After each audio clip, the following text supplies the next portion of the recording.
Welcome to another installment of Turn Up the AC Hot Takes with Reason on a solo edition.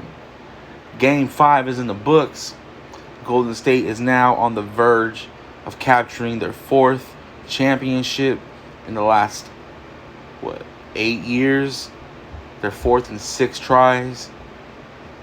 What more can you say, man? I mean, shout out to the Boston Celtics for playing great, changing up their game plan defensively.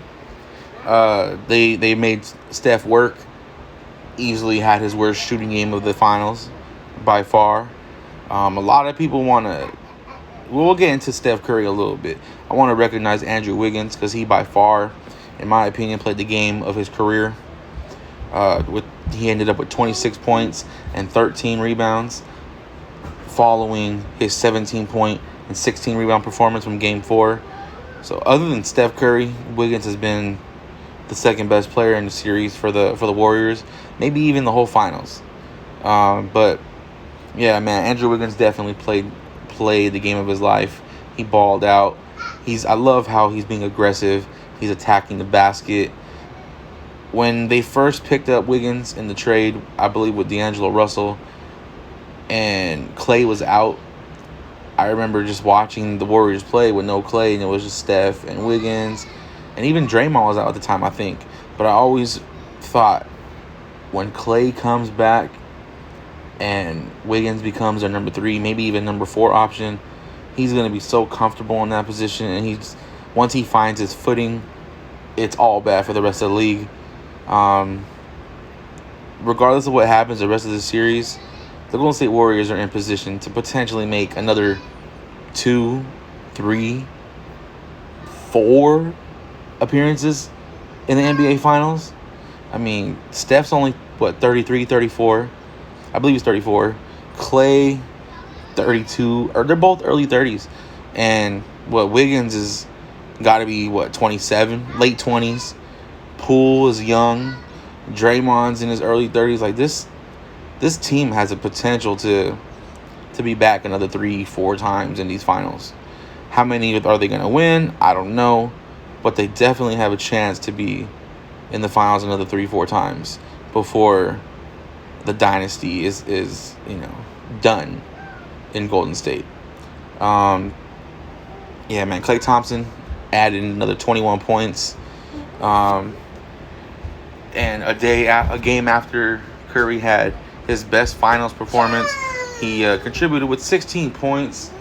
He had his first from the three-point line in his playoff career. That's the end of the streak of 132 postseason games where he made at least 1 3. And then including the playoffs and the regular season, a run of 233 consecutive games, but making a 3 was ended in Game 5. But I'm not worried about Steph. I thought Steph actually played. Look, basketball is played more than just the offense. There's defense. There's getting your teammates involved. There's a whole bunch of things that go into the game of basketball other than scoring the rock. And personally, I'm not even mad at the game Curry had because if you're paying attention, Boston switched up their defense. They were no longer going to let Curry get his. Because when they did that, and the rest of the team isn't doing much, Curry was good enough to beat them by himself. Yeah, he had to put up huge numbers, but Curry was good enough to carry the Warriors on his back and get wins. The Celtics definitely changed up what they were doing defensively. They were no longer letting Curry just walk up the court.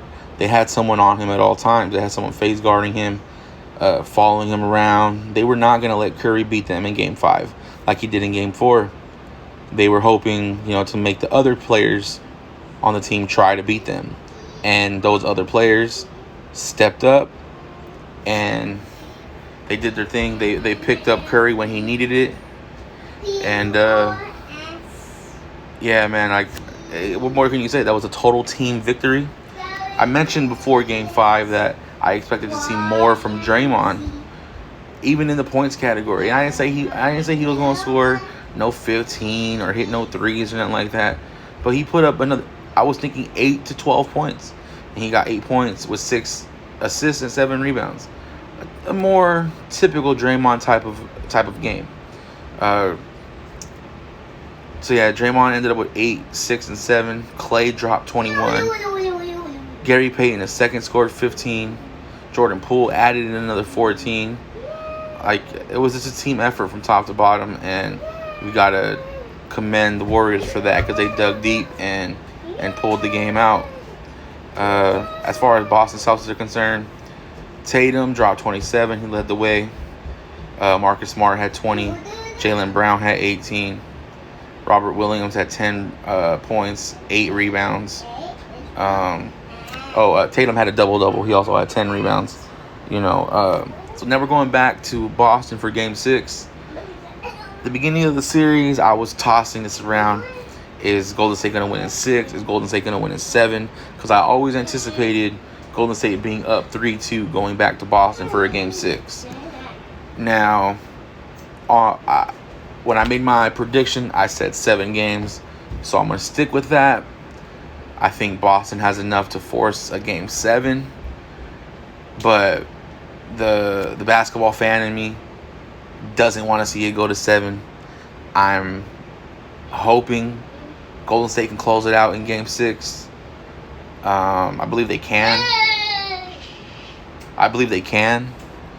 But it's going to be a close game. It's going to go down to the wire.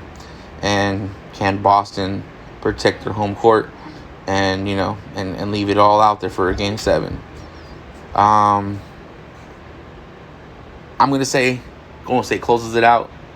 But my prediction said going to 7, so we'll see what happens.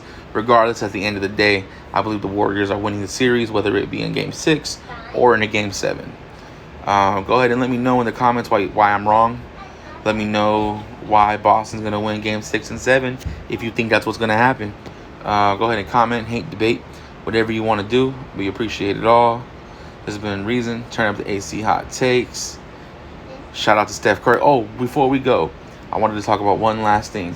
I think it's so disrespectful that we got people even questioning, is Steph the Finals MVP to this point? Look, man, Andrew Wiggins is playing great. He's definitely the second best player in these finals. But I think it's complete disrespect for anyone thinking that if the Warriors win, Steph Curry isn't the Finals MVP. Steph Curry is hands down the Finals MVP. They would not be up 3-2 if he wasn't balling. So, yeah, I think it's complete disrespect that anyone could even think that anybody else but Steph Curry is the Finals MVP.